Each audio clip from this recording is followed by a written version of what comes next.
Hi, I'm Mandy Fritz, owner of 417 Cocktails, and today let's talk about bitters. I absolutely love bitters, but I know that it's something that's a little scary for the new home mixologist to kind of tackle. My shop alone has 22 different kinds of bitters, so it can be overwhelming.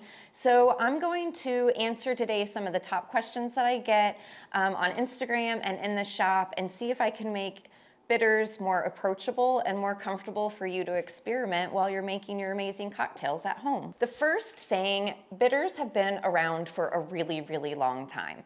They were used medicinally with sparkling water to help all kinds of digestive issues.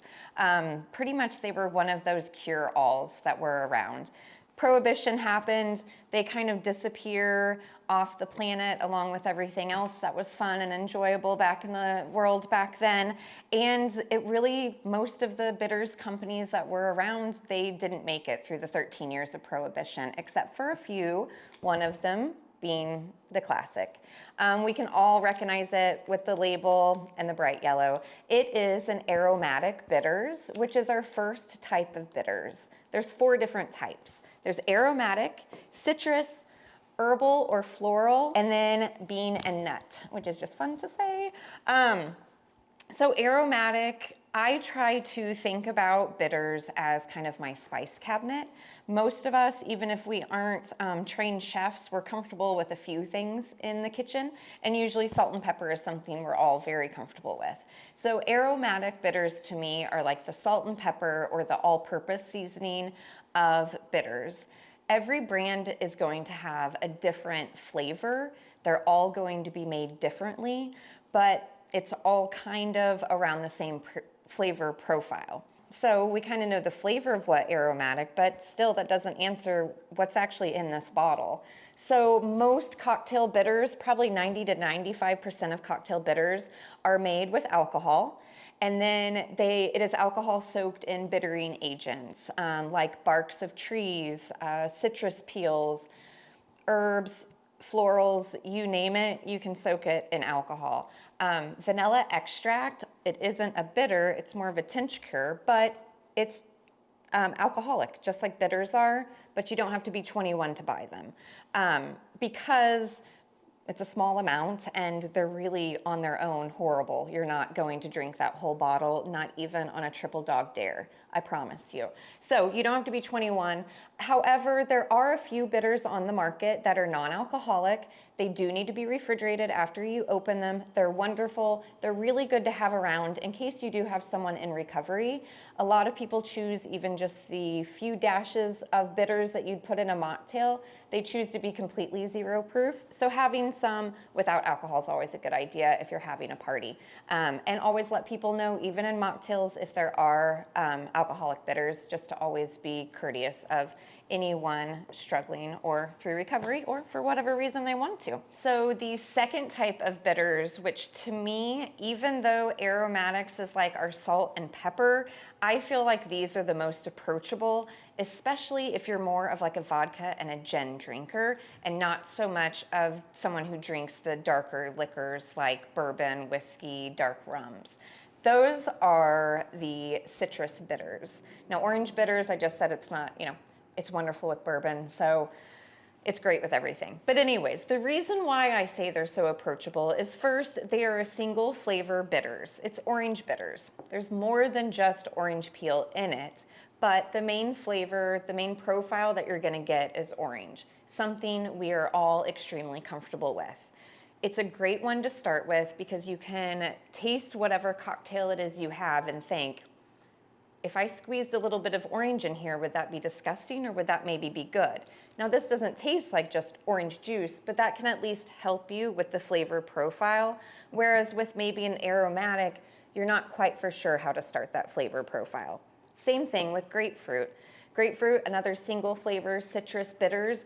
It is so great when you need a little bit of extra like citrus to really get your, the flavors combined of your cocktail. You can do that with these bitters without adding the extra acidity that the actual juice would. So my recommendation is if you have no idea what you're doing with bitters and you just want to start experimenting, pick up an orange or a grapefruit bitters. Try those out first with your cocktails and then go from there. Next, we have herbal, which I really, really love a lot. That's like a lavender bitters. Who doesn't love lavender? Like with gin, amazing. Bolivar bitters are amazing. They are like a chamomile, jasmine. So those are your floral. And then the last type of bitters that we have are the bean and nut, which when you think about, you're like, beans, what beans are in bitters? We're not talking pinto beans. We're talking God's favorite bean, the coffee bean. So my favorites is Crude's Big Bear. It's coffee and cocoa. So that'd be your other bean. It's like a cocoa bean. And then nuts would be like a black walnut bitters, hazelnut bitters, all of those types of bitters that can be wonderful with bourbon or tiki, all of that. So we can go on and on and on about the different flavors of bitters that we have in front of us. But again, if you're just starting out, we now kind of know our 4 types. We've got the aromatic, the citrus, the herbal, and the bean and nut. You've kind of got that broken down, but now when you get them, now what? Now what do? You've brought them home, you've made a drink, now what? So let's learn how to taste bitters without like really just taking a big swig of them, because they're extremely bitter. They're not good on their own, right? So the best thing to do, this is just a bitters decanter that is adorable, that I love on my bar cart, and that's one of the reasons why I have it, but we'll talk a little bit later about another reason to have a decanter. But just take any bitters, whatever bitters you brought home with you, on the outside portion of your hand. Like, fun fact, our tongue doesn't taste our skin. So when you lick something off of your skin, you're not tasting your skin. It's weird. It could be totally wrong and just something I learned in like 8th grade science that I've just been regurgitating since then. So drop it in the comments if I'm wrong, please do. So put a drop there. First thing, even though we just talked about tasting, I like to put a drop, and then I'm going to take the other hand, I feel like I'm gonna do hand puppets, rub them together, and then smell. The reason of rubbing them together, it's gonna warm up your hands, and that's gonna help the alcohol evaporate. And so then you will get more of the scents. The way of doing this, you're going to get more of the forward notes, the first things that would hit your tongue when you had them in the drink. The second thing that I like to do, if you're more brave, and there's really no reason not to, do the same drop on your hand and taste it. In the beginning, you're like, oh, this is amazing, and then the bitter hits you, and you're like, All right. Third and final way, also supposedly would cure a hangover, but I know for a fact would make me throw up, so I've never tried it. Put some bitters in a little shot glass. I am not a crazy person in college. I don't have a shot glass. I am an adult. My shots are this size. Thank you very much. With a little bit of sparkling water. Chilled is better because, again, it's not going to taste amazing because there's no sugar. It's just bitter and bitter, but you'll get the taste of it a little bit. Yeah, bitter. I don't like sparkling water to begin with. So the tasting, honestly, for me, it doesn't work. And I like bitter flavors. Like Campari is one of my favorite liqueurs. I love it, how bitter it is. So smelling to me is really what gets me. The whole reason to use bitters when you're at home and you're making a cocktail. So let's say you're experimenting, you've made a cocktail and you're like, you know, this is good, but it just seems like it's missing something.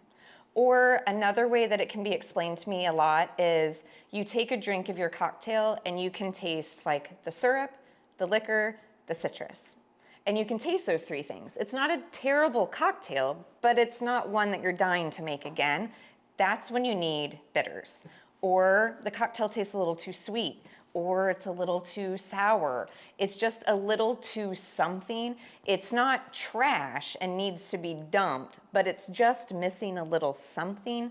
That's when bitters brings everything together. It marries all of those flavors together. So instead of you tasting your flavored syrup, your spirit, and your citrus, you now taste a margarita, or you now taste like a martini. It now tastes as one cohesive unit. Also, what a bitters will do with, if something is too sweet, it will then kind of bring the sweetness down with that bitterness, because cocktails, just like food, it's all about balance. When you find that balance, you hear the angels sing.